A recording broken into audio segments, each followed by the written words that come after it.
한마음으로 성령을 기다리다라는 제목으로 하나님 말씀 함께 나누겠습니다. 저희는 사도행전 1장부터 지금 28장까지 올 한 해를 계속해서 보게 될 거예요. 여러분 한번 따라해 보십시오. 승오암배아 칠스사다고. 이게 사도행전 1장부터 10장까지의 앞글자만 딴 거거든요. 제가 매주마다 반복할 것입니다. 그래서 사도행전을 다 주제를 외웠으면 좋겠어요. 승오암배아 칠스사다고. 시작. 승은 예수님의 승천입니다. 오는 오순절 마가의 다락방이에요. 안은 안진뱅이를 일으킨 사건입니다. 성령 받으니까 역사가 일어나기 시작하는 거예요. 그리고 베드로의 설교로 5,000명씩 3,000명씩 돌아오는 일이 일어나고 초대교회가 시작되지만 승오암배아 아나니아와 삽비라 부부의 또 어려운 일들이 일어나게 됩니다. 7집사를 세우고 스데반을 순교를 보고 나서 사마리아 전도가 시작되고 다메섹 도상에서 바울이 예수님을 만나고 그리고 고넬료도 이방인으로 예수님을 영접하는 사도행전 1장부터 10장까지의 이 역사가 승오암배아 칠스사다고 매일 반복할 테니까 기억하셨다가 나중에 베아일루에 이렇게 외우는 게 있어요. 그럼 우리는 다 머릿속에 넣어놨다가 그게 무슨 뜻인지 몰라도 외우고 있다가 사도행전을 보면서 통째로 1장부터 28장까지의 말씀을 여러분 다 마음에 담으시게 되기를 바랍니다. 아멘을 크게 하셔야지. 오늘 1장 12절부터 14절 말씀에 보면 중요한 말씀 14절인데요. 한 마음으로 기도에 전념했다. 여러분, 예수님은 부활하셔서 승천하셨습니다. 승천하실 때 그 모습을 제자들이 다 지켜보고 있었는데 어디서 봤는가? 예루살렘에서 1km 정도밖에 떨어지지 않은 감람산에서 예수님이 하늘로 올라가시는 모습을 그대로 보고 있었던 거예요. 근데 그 모습을 그대로 보고 있으면서 무슨 생각했을까요? 제가 여기 있을 때 만약 감람산에 있었다면 주님 높이 올라가신다. 굉장히 높은데 언제 내려오시지? 그리고 안 보이셨어요. 없어지셨습니다. 근데 이렇게 멀뚱멀뚱 제자들이 계속 보고 있으니까 천사가 왜 그렇게 보고 있느냐? 왜 이렇게 뚫어지게 보고 있느냐? 주님은 다시 오실 거야 라고 말씀하셨어요. 할렐루야. 주님 다시 오실 줄로 믿습니다. 우리 구원하시려고 영원한 생명 주시고 천국으로 인도하시려고 오실 거예요. 살아서 주님을 영접하게 되면 땡큐고요. 감사하고 우리가 죽을 때 주님께서 그 뒤에 오신다면 우리의 태워져서 없어지는 모든 육체와 우리의 사라진 모든 육체는 염려하지 마세요. 주님께서 다시 영혼과 육체가 결합하여 부활의 몸으로 주님과 함께 영원히 살 것이라고 약속해 주셨습니다. 고린도전서 15장을 보면 부활에 관하여 주님께서 약속하신 말씀들이 나와 있어요. 제가 위로의 말씀으로 드리는 게 아니라 우리는 영원한 생명을 이미 받았습니다. 그런데 오늘 주님께서는 한 마음으로 기도에 전념해야 한다라고 말씀하십니다. 왜 기도에 전념해야 할까요? 예수님과 함께 있었던 사람인데 3년 동안 훈련을 받았는데 3년 정도 훈련 받으면 여러분 대학을 졸업한 것 같은 느낌이 나잖아요. 그런데 주님과 함께 훈련을 받은 제자들은 얼마나 훈련을 잘 받았을까요? 뭐가 더 필요한데요? 주님의 시험도 받고 주님의 고난도 봤어요. 막 물 위로도 걸어봤고 주님의 고난과 심지어는 죽음도 봤습니다. 그리고 이제 부활한 모습까지 봤고 승천하는 모습도 본 거예요. 뭐가 더 필요합니까? 그런데 주님께서 오늘 이 말씀을 하시면서 한 마음으로 기도, 감람산에서 내려와서 마가의 다락방 안에 들어가서 기도하게 하신 이유는요, 성령의 충만이 필요하다는 거예요. 오순절 마가의 다락방의 사건이 제자들에게 필요하다는 것입니다. 여러분, 그리스도인의 문제는 하나님의 능력을 제한하는 것이 문제예요. 우리가 주님의 동정녀 마리아에게서 나신 예수님도 믿고 하나님의 천지창조도 믿습니다. 하나님의 구원의 계획과 주님의 죽으심과 부활을 우리가 믿지요. 아멘. 그러면 뭐가 필요합니까? 이걸로 끝이 아니라는 거예요. 하나님의 능력을 제한해요. 내가 이해하는 범위에서만 역사하신다고 생각하는 것입니다. 내가 생각하고 이해할 수 있는 범위에서만. 성령님도 구원받은 것도 다 믿지만 예언하는 것, 방언하는 것, 병이 낫는 것, 성령의 충만한 역사로 그 공동체가 완전히 바뀌는 것, 이런 것들을 제한하는 거예요. 내가 경험하지 못한 것들은 이루어지지 않을 것이다 라고 생각하는 것이 오늘날 그리스도인들의 어려운 점이에요. 여러분, 부활을 제자들도 믿기 어려웠어요.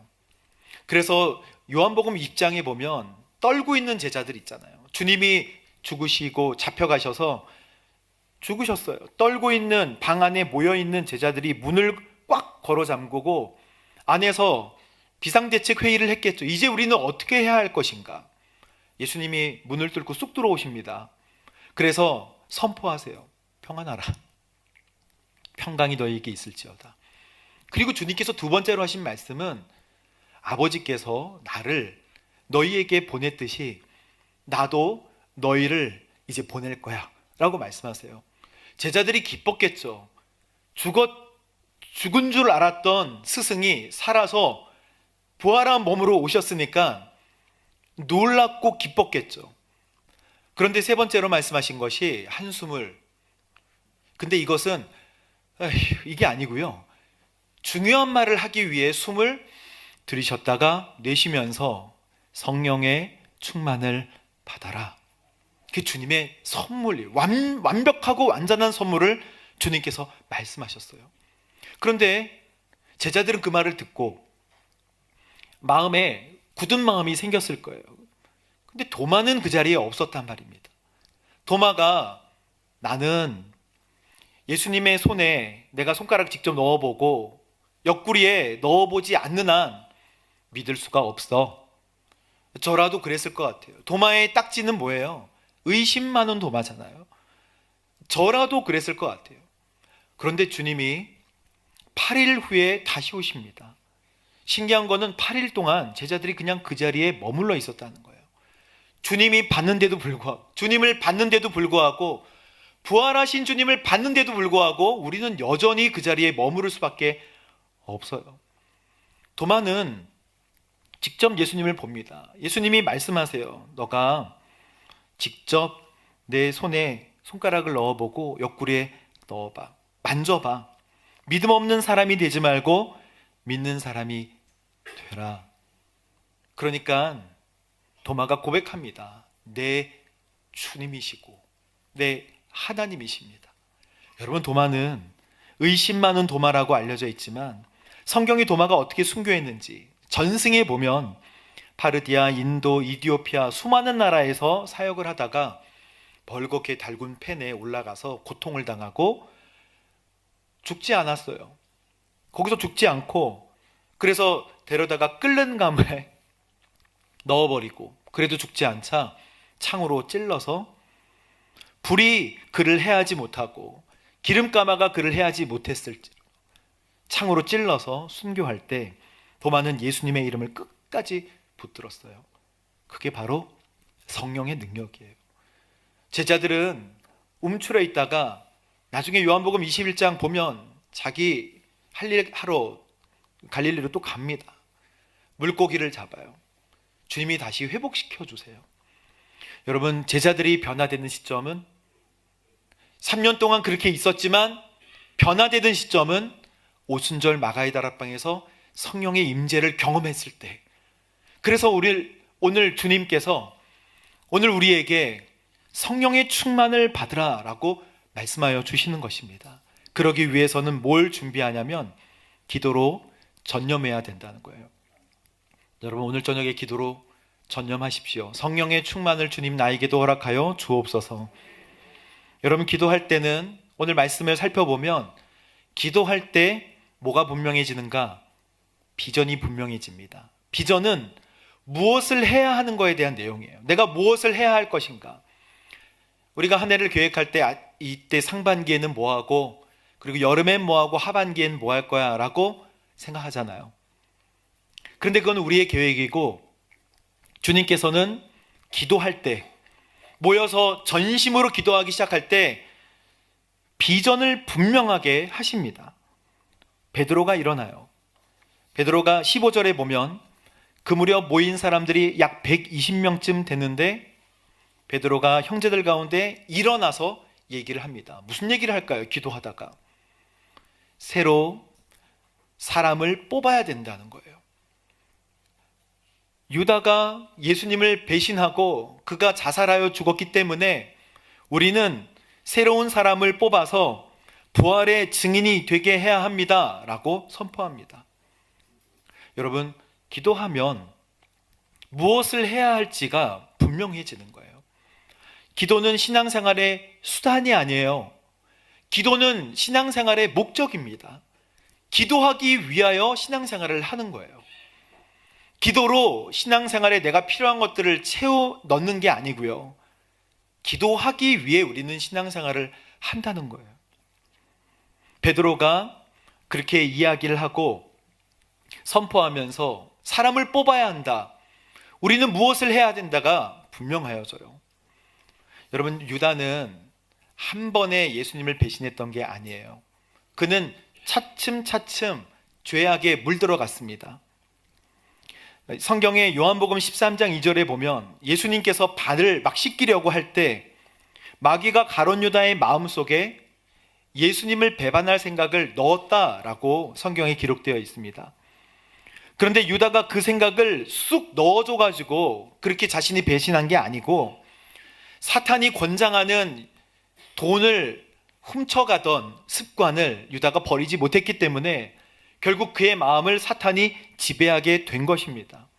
성경에 바로도 그렇고 유다도 그렇고 그의 마음속에 사탄이 어떤 생각을 넣었다라고 표현되는 것은 그 마음으로 자기가 쑥 들어와서 어쩔 수 없이 무대에서 그렇게 행동하게 되었다라는 뜻이 아니라 그가 계속 반복해서 죄를 지을 때 어찌할 수 없이 그의 마음밭을 사탄에게 내어 주었다는 거예요. 자신이 마귀에게 마음을 내어 주었어요. 누가복음 22장 1절 말씀을 여러분 보십시오. 예수님께서 이렇게 말씀하십니다. 나를 배반할 자의 손이 지금 나와 함께 상 위에 있어. 경고의 메시지예요. 인자는 정하신 대로 갈 것이지만 그를 배반하는 자에게는 화가 있을 거야. 여러분, 이 얘기를 들은 은 30에 예수님을 판 유다는 주님께서 다 알고 계시는구나 하고 돌아왔어야 돼요. 그런데 회개는 후회함하고 다른 거예요. 회개는 뉘우침하고 다른 것입니다. 내가 그걸 잘못했지, 이게 회개가 아니에요. 회개는 그 자리에 일어서서 주님께로 돌아가는 것이 회개예요. 회개. 유다는 회만 했어요. 개를 해야 되는데, 고쳐야 되는데 반만 한 것입니다. 유다가 자기의 잘못을 인정했고 그래서 다시 제사장에게 돈을 가져갔어요. 그러나 그 돈은 우리의 돈이 아니라, 그래서 유다는 목매달아 그는 죽었고 그의 죽음이 창자가 나올 정도로 비참했다고 성경엔 기록이 되어 있습니다. 사랑하는 성도 여러분, 우리가 반복해서 짓는 하나님께서 싫어할 것이라고 하는 그 죄의 습관을 여러분 끊으시게 되기를 바랍니다. 주 예수 그리스도의 이름으로 작은 바늘 도둑이 뭐가 돼요? 소도둑이 되는 거예요. 작은 물건을 가져가는 습관. 가룟 유다는요, 그 제자 그룹에서 회개 역할을 한 사람이에요. 보통 우리가 믿을 만한 사람을 회개로, 성실한 사람을 회개로 세웁니다. 그런데 이 이야기를 했을 때 이 가운데 나를 팔 사람이 있을 것이다. 또 이 가운데 나를 넘겨줄 사람이 있을 것이다. 요한복음 13장 10절에 보면 너희 모두 깨끗한 것은 아니야. 베드로가 다 씻겨달라 그랬잖아요. 주님, 그러면 머리와 손도 다 씻겨주세요.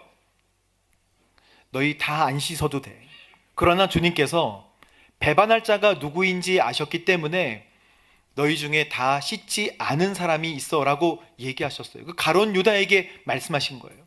그 말을 듣고 주님께로 돌아오면 회개인데, 그 말을 듣고 마음속에 찔림은 있었지만 그대로 있었던 것은 회개가 아니에요. 그게 뉘우침이라고 해도 하나님께 돌아오는 것이 아닙니다. 겉만 그리스도인이에요.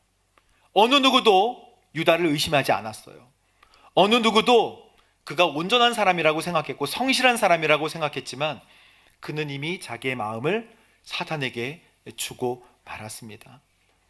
사랑하는 성도 여러분, 기도하면 무엇을 해야 할지가 분명해지는 거예요. 기도에서 만약에 하나님이 고치라, 찔림을 받는 어떤 내용들을 말씀하신다면 여러분 당장 일어나서 주님께로 가시게 되기를 바랍니다. 당장 일어나서 그것을 끊고 다시는 돌아보지 않게 되기를 주님의 이름을 축원합니다. 주님과 동행하면 두 번째는 쓰시기에 좋은 사람 된다는 거예요. 21절과 22절을 말씀 함께 읽어보도록 하겠습니다. 시작. 그러므로 주 예수께서 곧 요한이 세례를 주던 때부터 시작해 예수께서 우리를 가운데서 하늘로 올려 가시기까지 함께 다니던 사람들 가운데 하나를 뽑아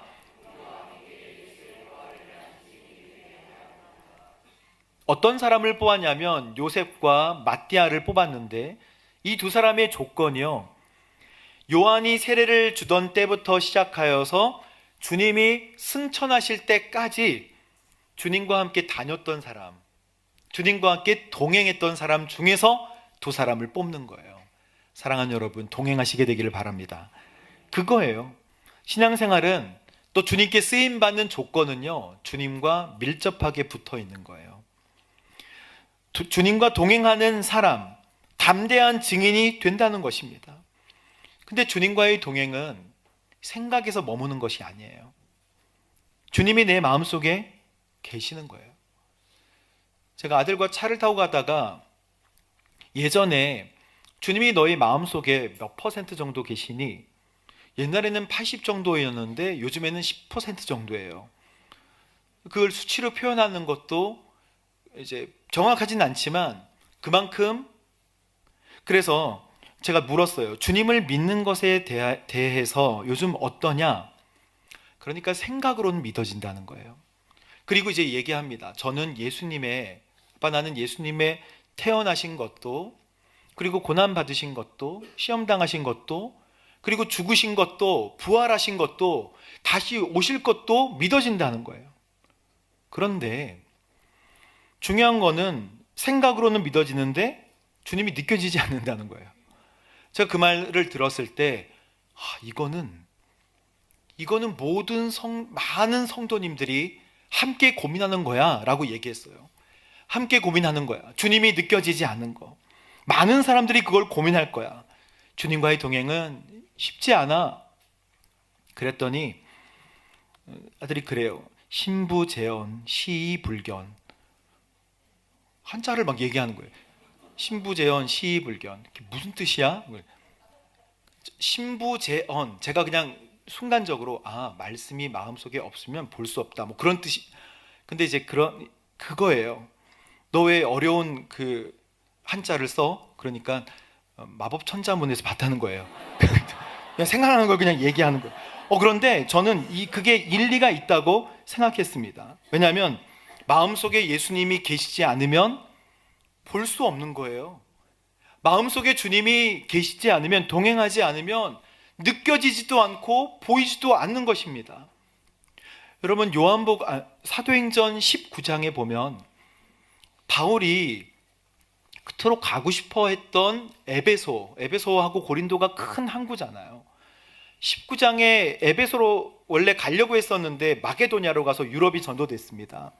그런데 3차 전도 여행 때 에베소로 가서 에베소에서 예수님을 믿고 있던 제자들에게 물어봅니다. 너희가 믿을 때에 성령을 받았느냐라고 물어봐요.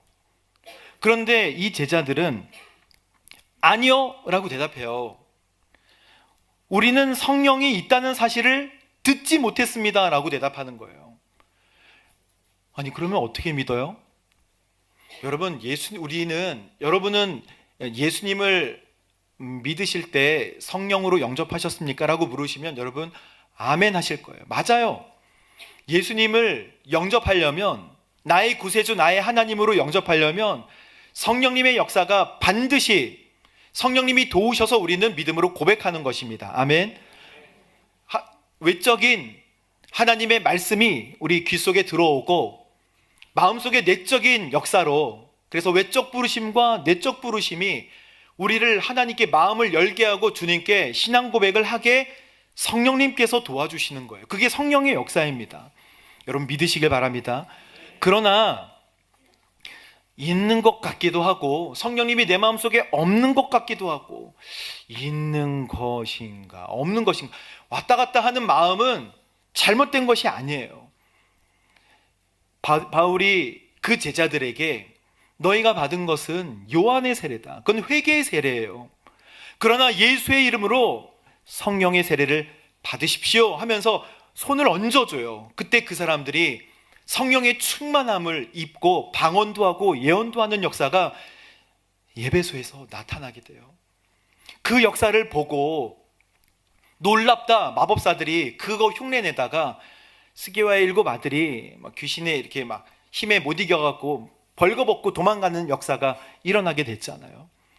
그리고 그 가르침을 열심히 성령 충만한 사람들과 함께 가르치다가 그 가운데서도 예수님의 복음을 반대하는 사람들 때문에 두란노 서원에서 따로 모아서 가르치고, 그 아시아 지방이 2년 동안 가르칠 때 온 교회들이 하나님의 성령의 역사에 대해서 몰랐던 사람들이 듣게 되었단 말입니다.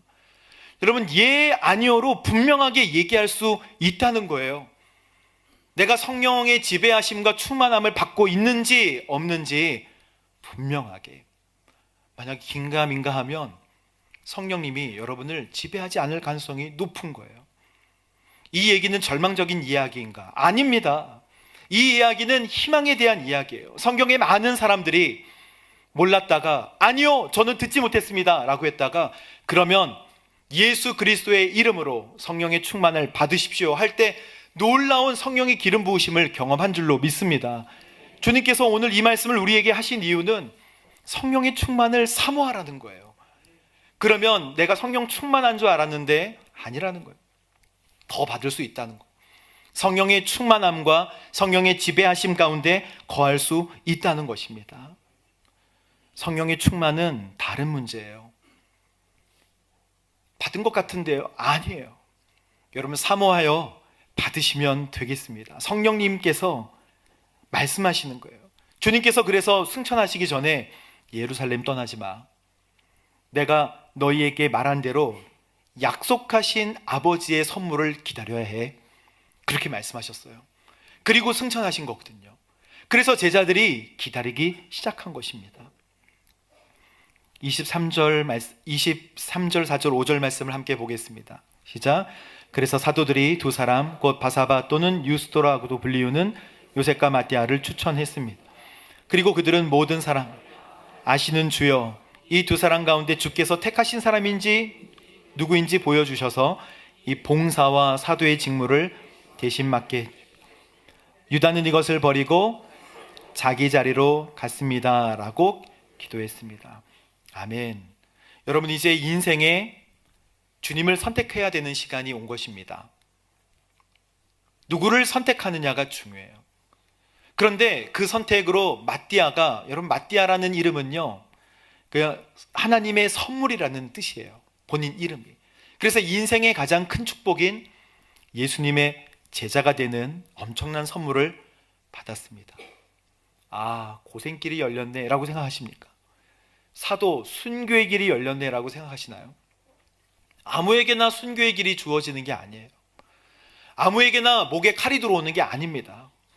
그것을 감당할 수 있는 성령의 기름 부으심과 충만한 역사 가운데 있는 사람에게 주어지는 놀라운 축복이에요. 마띠아는 에티오피아에서 복음을 전하다가 본인이 이제 제자로 임명을 받은 뒤에 그의 삶은 어땠는가? 성경에 나와 있지 않지만 전승에 의하면 80년경, 1980년대가 아니야, 그냥 80년경에 오늘날 조지아 공화국에 해당하는 콜키스에서 돌에 맞아 순교합니다. 그리고 유대인들에게 돌을 맞은 후에 막 목베임을 당했대요. 주님을 사랑하면 자기의 환경을 배설물과 같이 여기고 주님께 나아가는 거예요. 그런데 오늘 25절에 보면 유다는 자기 자리로 갔다는 거예요. 여러분, 이 말씀을 깊이 묵상하십시오. 이게 왜 죄가 될까요? 유다는 자기 자리로 갔다. 헌신하여 주님 제자로 있다가 자기 자리로 돌아가면 원래 보통 사람이 길로 간 거 아닌가? 그렇지 않습니다. 자기 자리로 돌아갔다는 것은요, 자신을 위한 신앙생활을 했다는 뜻이에요. 여러분, 우리가 예배 드릴 때 오늘 나를 위한 예배를 드리고 있는 건 아니잖아요. 전능하신 하나님께 우리 자신을 거룩한 산제사로 드리는 것입니다.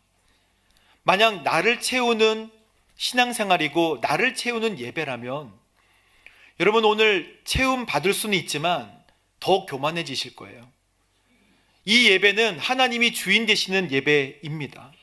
우린 하나님께 경배와 찬양과 예배를 지금 올려드리고 있는 거예요. 만약 나를 위한 신앙생활이면 하나님도 수단이 돼요. 나를 위한 신앙생활이면 교회가 나에게 맞춰줘야 되는 거예요. 그렇지 않으면 나는 실망하게 되는 거예요. 내가 필요할 때 자판기같이 공급받아야 되는 거예요. 그러나 하나님이 주인 되시지 않습니다. 내가 주님과 동행하고 주님이 나의 주인이 아니기 때문에 나는 내 생활을 위해서 교회를, 나는 나의 삶을 위하여 주님을, 그리고 나의 인생의 성공을 위하여 하나님을 끌어다가 사용할 수밖에 없게 되는 거예요.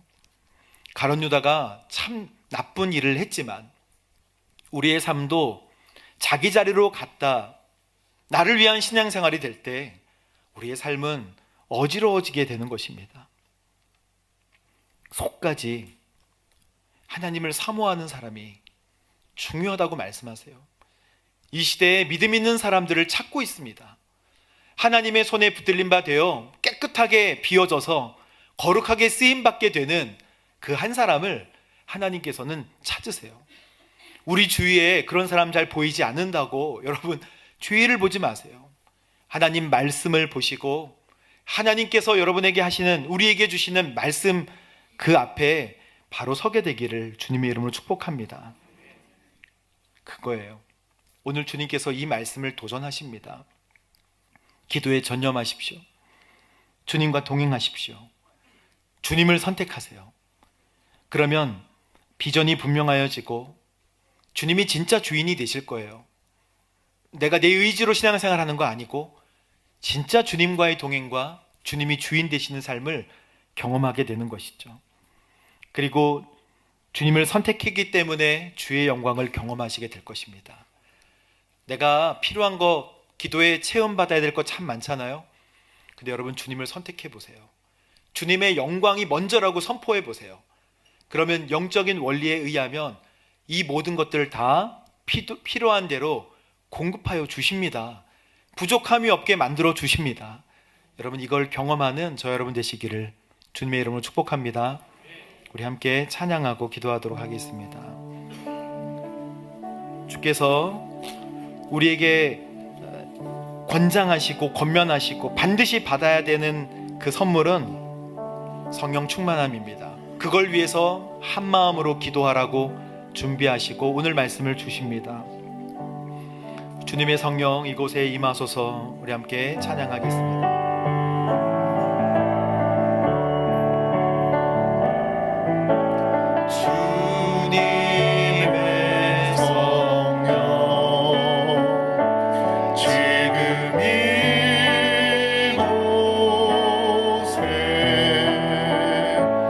임하소서.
시간 기도할 때 주의 성령이 우리 마음속에 임하여 주시고 비전이 분명하여지며 주님이 주인 되어 주옵소서, 주의 영광을 보게 하여 주옵소서. 우리 함께 기도하겠습니다.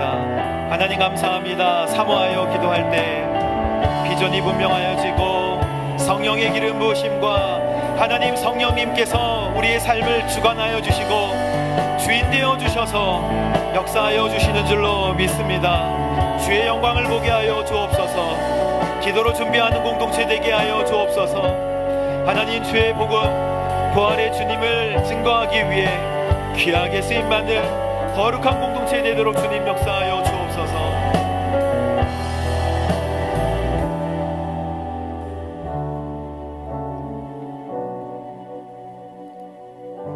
주님 감사합니다. 한마음으로 성령을 기다리는 우리의 여정이 2024년도 하나님 1월 달에 하나님 멀지 않게 우리 가운데 하나님 가득 그리고 완전히 충만히 임재하여 주옵소서. 성령의 기름 부으심과 충만한 역사를 매일매일 사모합니다. 하루를 살아갈 수 있는, 그리고 일주일을 살아갈 수 있는, 그리고 하나님 한 달을 살아갈 수 있는 힘과 능력, 성령의 역사가 이제 부어질 줄로 믿습니다. 사모하는 인생 되게 하여 주옵소서. 저녁마다 아침마다 기도하는 인생 되게 하여 주옵소서. 하나님, 하나님의 강력한 성령의 역사, 하나님의 능력을 제한하지 않고 하나님 우리의 생각대로 하나님의 능력을 하나님 제한하지 않고 하나님께서 하실 일들을 목도하고 성령의 기름 부으심과 충만한 은혜로 하나님 행하는 거룩한 믿음의 증인, 담대한 증인 되게 하여 주옵소서. 감사드리며 예수님의 이름으로 기도합니다. 아멘.